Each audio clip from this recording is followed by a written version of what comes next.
It's the book of 2nd Ezra, chapter 8. I'm going to go straight to the point in verse 50. And it reads, "For many great miseries shall be done to them that in the latter time shall dwell in the world, because they have walked in great pride." I'm going to start off by giving all praises, all honor, all glory to Koholayim La Yahweh, Hashem Yahushai, Hashem Kodash, double honors to the elders, to the apostles that I learned this truth from. Peace and salutation to the Akim across the four corners of the earth, pushing the truth with faith and with sincerity, as well as risking their lives and the freedom to do so, now more so than ever. Shalom to the Akim and Aqua that they're listening and learning, Lord willingly. This is edifying. Shalom to the Israelite foreigners scattered abroad in the land of the other nations, appearing like the other nations, but who subscribe to this truth to you. Say Shalom. Brother Yahweh coming at you into the lesson through the spirit, through the power of Yahweh by Hashem Yahushai. Yahweh meaning he is, he exists, or he to be. By Hashem, by his and Haz, the Hashem his name. Yahushai meaning he saves or he delivers. True name to the Most High God and the Son, whose people ignorantly call God and Jesus Christ, whose true name in the Paleo Hebrew is Yahweh. By Hashem Yahushai. This lesson is inspired by the article that I just saw. This article here says GM kills $102 million factory, 1,700 layoffs triggered Midwest town blackout. And just going into the times we're living in, the uncertainty, scripture's talking about not being caught up in uncertain riches.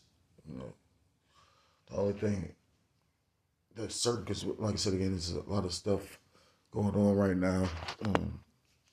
We got the AI takeover along with all these different other things. They're quoting that guy, Vladimir Lenin, I believe, where he says,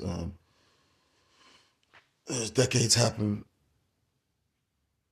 when weeks pass, and then there's weeks pass that decades happen, roughly paraphrased, meaning a lot of things taking place. We're seeing that right before our eyes. I don't know if I got another scripture, because right now we know Ed was speaking on it. It's only a few major prophecies we're waiting to take place. So you need to know the time you're in, and we're in a time of war, not peace. The scriptures talk about in the book of Zephaniah, men settled on their lees. And Isaiah 32 talks about rise up, you women that are at ease. It's funny because my daycare provider, her and her daughter kind of like bougie, and her daughter and I, had exchange of words, and that's when pretty much, she was thinking she was the shit because she's not only a nurse but they do the daycare thing, and I was laughing at her because it's funny now is like the Lord just really just, allowed her to be humbled. That little nursing degree you got really not worth. You can use it, to wipe yourself with now. Along with the mother. Now the mother humbled. Yeah, because again, now you might not get paid. I'm just trying to take it one day at a time. I believe an elder named titled a video about that. I'm not even gonna stress about it. I just went through a recent situation. As much as I talk, I don't talk a lot. You get what I'm saying? But saying all to say this, try not to stress about, and I'm not gonna stress about that. None of this is in my power. Just like only thing we got a sure certainty is of these prophecies coming to pass, and we watch them. We watching World War III manifest before our eyes because, like I said before, it was going to be repercussions. And you got China demanding this man be released immediately again. The elder did a video about that. He said the pride of this devil, and that man is. I keep on thinking of Proverbs. I think it's 16 and 18. It's like pride. What is it called? Pride come before destruction, and a haughty spirit before a fall. So I'm gonna go to get to the point. I don't want to read all of it, but when you get into Ecclesiastes chapter 3, it talks about it's a time for all things. Well, I'll start at verse 1. It says, "To everything there's a season and a time to every purpose under heaven."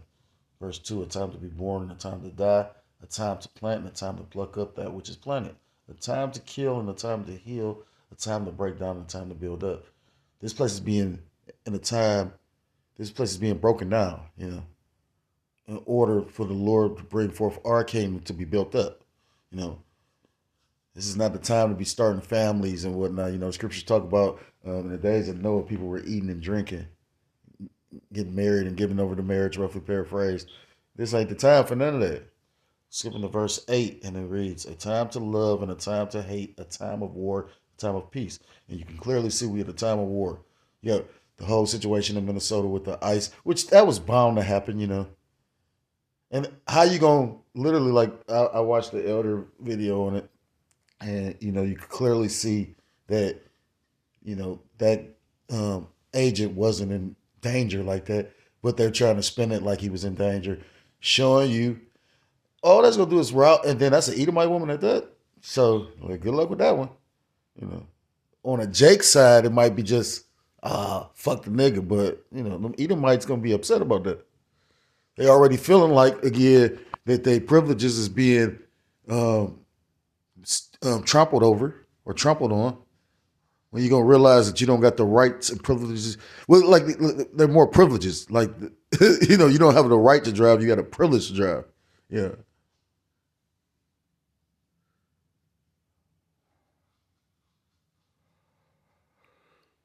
Slocky.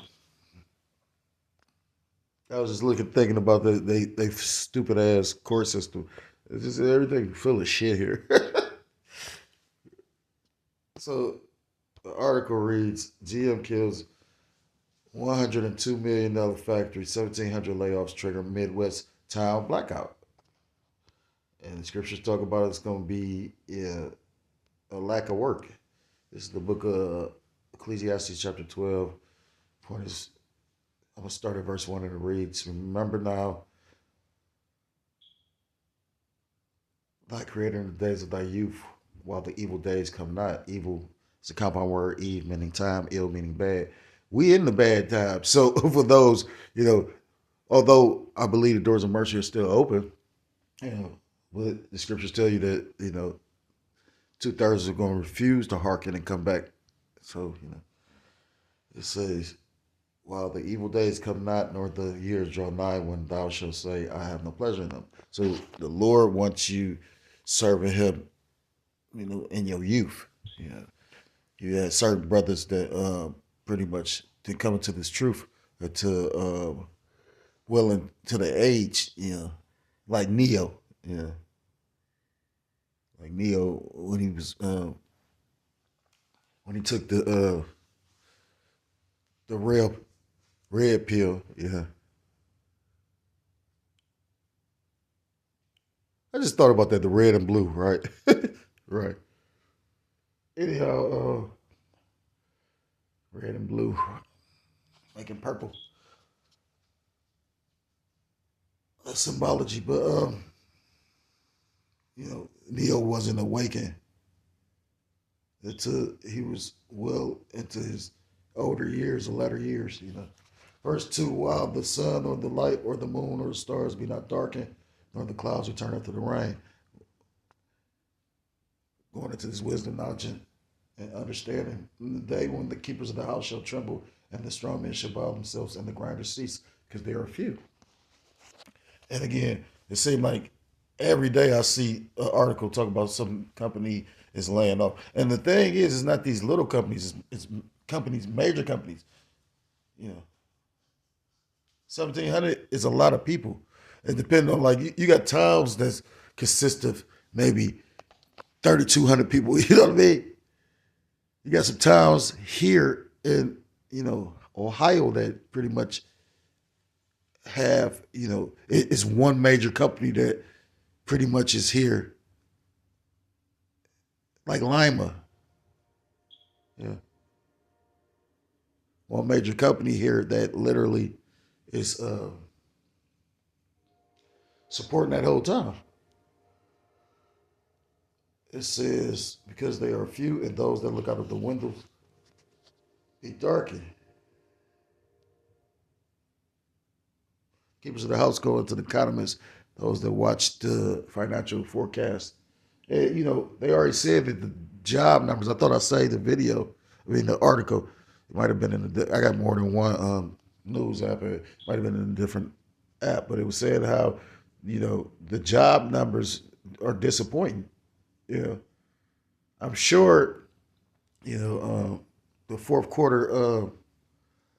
The fourth quarter numbers for as far as these sales for the GDP are low as well. You know what I mean? Because like the elder brother always says, a lot of people ain't got no money. Verse 4, and the doors shall be shut in the streets when the sound of the grinding is low, and he shall rise up at the voice of the bird, and all the daughters of music shall be brought low. So again, these jobs are becoming, obsolete. The Salakia, these jobs are coming non-existent. Yeah. So it says decision by General Motors to shutter a $102 million factory and cut 1,700 jobs has hit a single Midwest community with the force of a rolling blackout, darkening paychecks, tax bases, and local confidence all at once. The move is part of a broader retrenchment in the company's electric vehicle strategy, but on the ground it feels less like a strategic pivot and more like a sudden power cut to a tired town's economic life. I want to unpack how this one closure fits into a wider pattern of layoffs, plant shutdowns, and policy choices that are reshaping the industrial Midwest in real time. This is at the center of the story is a single facility that costs us $102 million to build and tool a plant that was supposed to anchor a new era of auto manufacturing in the Midwest. Instead, General Motors has now decided to idle that investment indefinitely, effectively killing the factory as a going concern and leaving 1,700 hourly workers facing either transfers or unemployment. Reporting on that. And how you think they gonna do that? You know what I mean? Like, just think about this. Remember years ago when the government bailed out all these, major car companies? And now these companies is failing. That's funny. Well, we can't blame that one on Trump, was it? Was it Trump that bailed them out? I can't remember. It's on the shelf floor. It looks like a company walking away from a 9-figure bet and leaving the town to absorb the loss. It ain't even saying. Oh, it's this coverage of how Detroit something.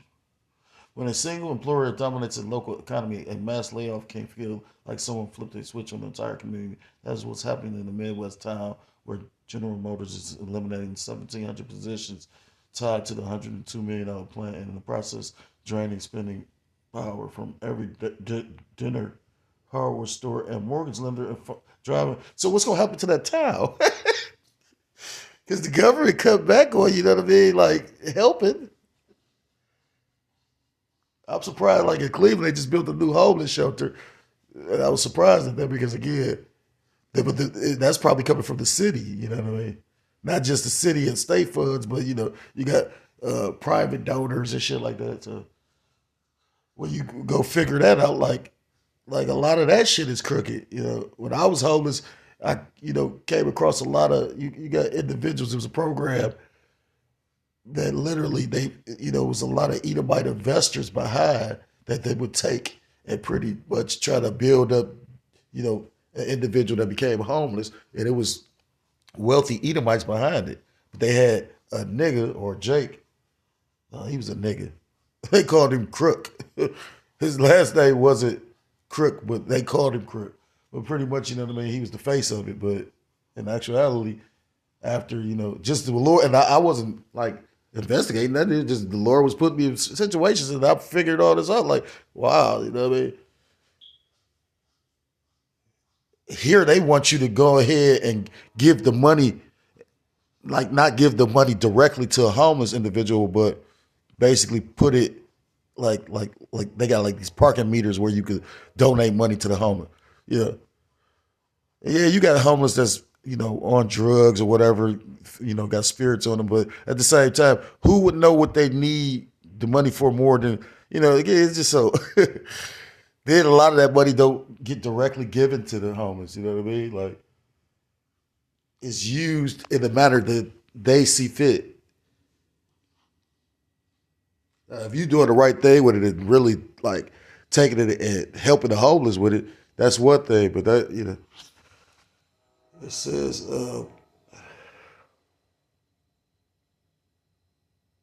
coverage of how Detroit and 1,700 more wiped out in a smaller town. The combined stock hits everything from school district budget to regional housing market. I see that at the I see that as the real meaning of the blackout metaphor, not just job loss, but a sudden dimming of the entire local economic grind or grid. It ain't even telling you where this is at though.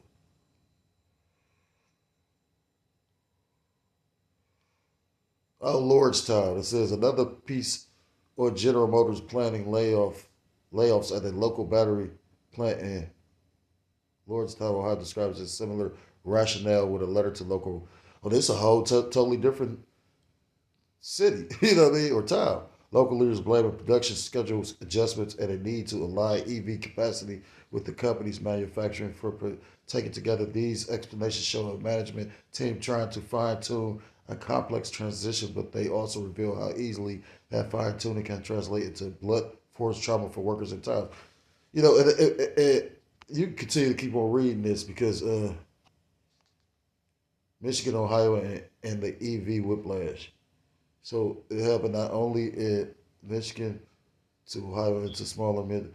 The result is a checkerboard of layoffs and shutdowns that stretches from Michigan to Ohio and into smaller Midwestern towns that lack Detroit's economic buffers.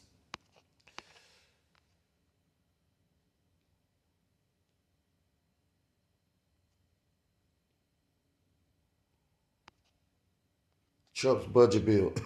Going back to your cruel lord. It says Trump's budget bill and the policy shock. Corporate strategy is only part of the story. Policy choices in Washington are also shaping where and how these layoffs land, especially when it comes to federal support for clean energy and manufacturing. One labor and environmental coalition has argued that General Motors and ultimately lay off over 1,700 union workers thanks to Trump's budget bill.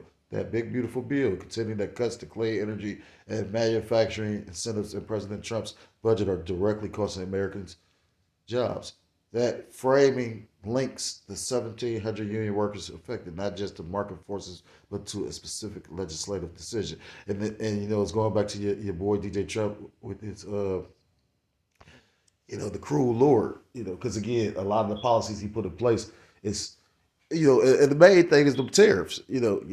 The tariffs affected, they wasn't, this bright idea that people thought they was. It was a strategy he tried to use, but it shot, Babylon the Great in the foot. Now the thing is, again, they passed the budget, because that's what the whole point of the shutdown was, because pretty much the Democrats was trying to stop the price of the health care going up the way it did until they all, caved in. And now you get hit with, these higher, costs for healthcare as well as the inflation, as well as the tariff.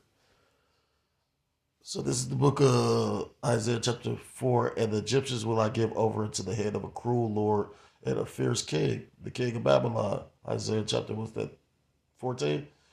Shall rule over them, saith the Lord Yahweh Ba'ashem Yahushua, the Lord of hosts.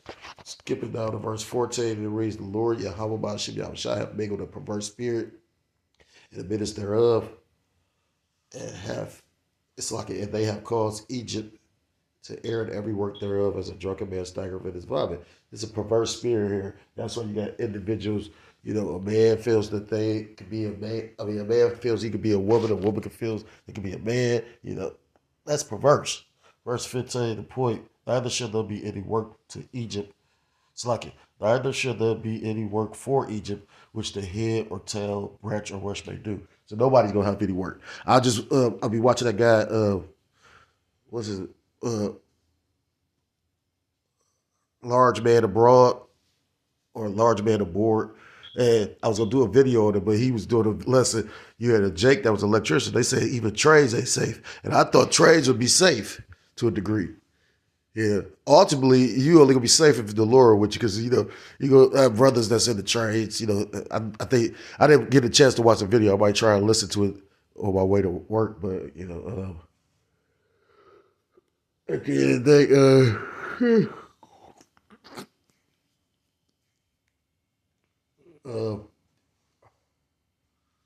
yeah. I mean, if the Lord ain't with you, like the brother said, I think he titled his lesson that he said, "Only way you gonna escape this, or the Lord gonna have to be with you, flat out." The Lord gonna put you amongst like-minded brothers. Uh, you know,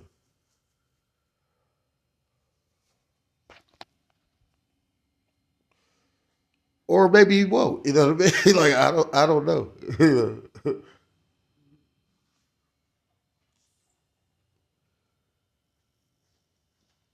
Verse 16: In that day shall Egypt be like unto women, and it shall be afraid and fear because of the shaking of the head, and the Lord Yahweh shall have hosts, which he shaketh over it. And it's funny because I saw another article uh, like this one: 148 million car maker collapses overnight, workers left unpaid. So it says the sudden failure of a 148 million electric vehicle hopeful has exposed just how fragile even well-funded auto startups can be, and how quickly workers can be left without basic protections. So just imagine you working and then you don't get your, and I forgot who just spoke on that. Somebody, one of the brothers was speaking about how you got people who got money invested in 401k. Well, I know who spoke on it, the elder brother from NY, but pretty much you got people that got pension funds and 401ks, and when companies collapse, what company was that they pretty much left the workers like that? Was it Lehman Brothers? But the point being, like when these companies fail, and you got, because you trusted in Babylon, you got all your money tied up in the 401k. Just the same thing. What do you think happened with the stock market? When the stock market fell in 1929, the Great Depression came. Those Edomites lost everything, and Jake was protected because the Edomites wouldn't let them invest into the banks. So that's why Jake was able. The whole saying that niggas love Cadillac so much is because niggas saved Cadillac.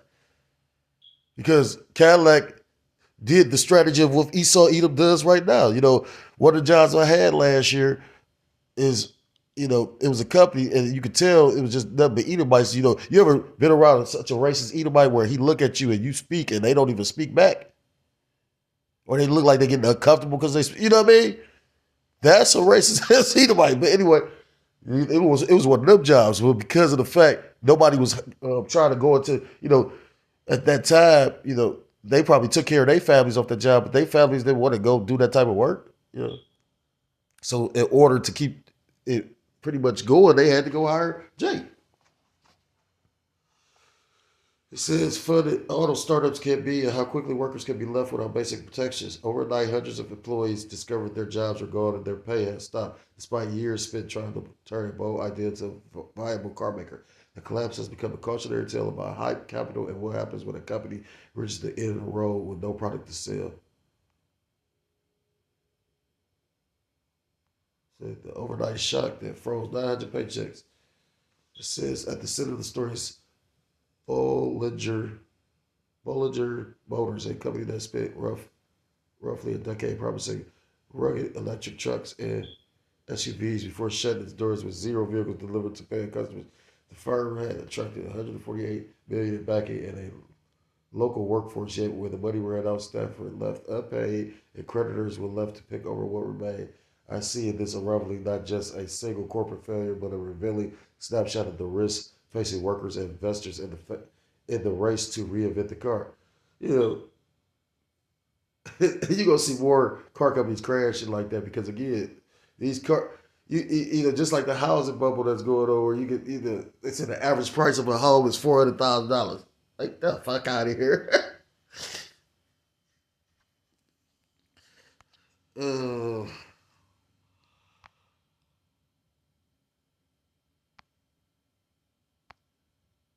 So ultimately, it's going into evil.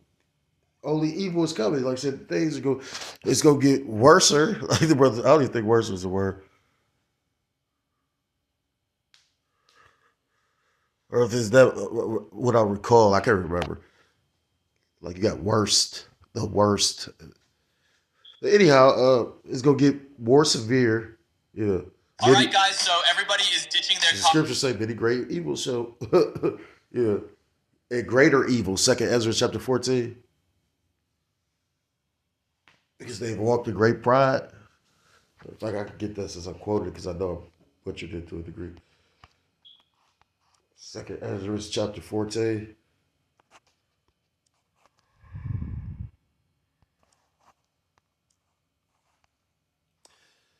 This is the book of Second Ezra chapter 14. In verse 14, let go from the mortal thoughts, cast away the burdens of man, put off now the weak nature. And we all, are seeking to, take care of our households, our families, you know what I mean? But at the same time, the Lord doesn't want you, if you a servant, you one of his workers, one of his mouthpiece, he doesn't want you focused on that. He wants you focused on him and these prophecies. Yeah. And if you in the right spirit, you secure in the fact of what's happening. You should be secure in the fact that the Lord gonna take care of you. You know what I mean? As much as the Lord took me through, He's always taken care of me. With the shutdown, the stoppage of the freezing of the food stamps to the freezing of what I mean? I lost like 5 jobs last year, and all throughout all of it, the Lord still was with me. He took care of it. Was it close here and there? Yeah. But it was always, I would have part of the rent. And my rent is like damn near $1,000 for a 1 bedroom. I know some brothers probably pay more than that, you know what I mean? Because like I said, different tax brackets and incomes and, and areas where you stay, like the elders, shit. I think that in New York it's like that, I've seen some of the places in New York, some of the rooms, I'm talking about my shit small. It'd be a room and they want $800, Verse 15 is, but if you trusted in the Lord got you. And set aside the thoughts that are most heavy onto thee and haste thee to fly from these times. Don't be focused on, again, we in these mortal bodies, so of course, go off to a degree in many of things, You know, I was thinking about it. I know what I did in the past. What the elder didn't realize is this. I never tried to go back. You know what I'm saying? Like, so I'm trying to figure out what he cussed me out for. Is somebody offended by something I said in one of my videos? If that's the case, why are you listening to my videos? Not, I ain't saying it's shrewd. I mean, trust me, I could have got rude for real. But I did, you know what I mean? I do try to get some respect for the elders, you know what I mean? But, you cussing me out. I could see if I was up there, of course I would be upset with it because it was the way it took place. And maybe the Lord had it happen. I understand the will of the Lord, obviously. But, the elder speaking on something, you don't even know, like, what, like, you don't think I tried to go down there? I was told not to. So it would be rude or it would be off to go down there, right? Right? Yeah, a judge would understand the whole matter before you speak on it. And then it's so funny because all that just took place, and then I just say the brother. I had a brother that I say, if he's a brother, I say a man of this truth, and he seen me and took off running. I say the brother, and he literally smiled when he seen me. So, verse 16. For yet greater evils than those which thou hast seen happen shall be done hereafter. He saw my car and took off. I was like, what the fuck? That's crazy. Then it was funny because that day he would have cut and I happened to be going that way and I see him again. Like I'm Satan.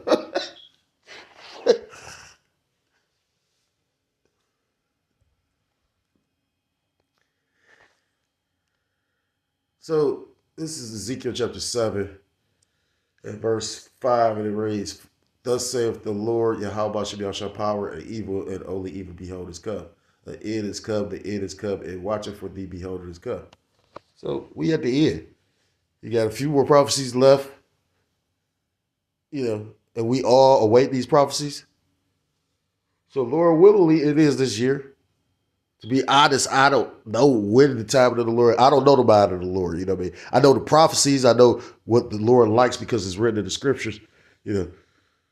But the thing They're is, honestly robbing you, and it's the happening. thing is this: you can do everything the Lord like, and it don't matter because if you ain't unelected, none of it matters. You know what I'm saying? Remember,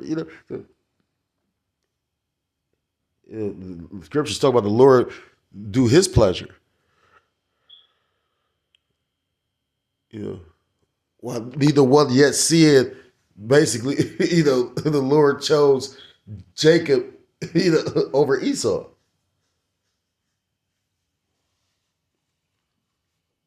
Because it was the Lord's pleasure. So, I mean, lock in the sight times. Lord willingly, the Lord take care of the true believers in their households, and keep, us covered, and protected from these dark and evil times. What's that? Ephesians chapter 5, being circumcised and redeeming the time because the days are evil. So with that, I want to give all praise, all honor, all glory to call Lord like Yahweh, Shibby Shai, Shib. Double honors to the elders, to the apostles that alert this truth from peace and salutations to the Akim across the four corners of the earth, pushing this truth with faith and with sincerity, as well as risking their lives and the freedom to do so now more so than ever. Shalom to the Akim and the Aqua that they listen and learning, Lord, willingly this is edified. Shalom to the Israelite foreigners scattered abroad in the land of other nations, appearing like the other nations, to subscribe to this truth. To you, I say shalom. Till next time, Lord, willingly, shalom, shalom. Swami Yasharallah and Mawath Lababah.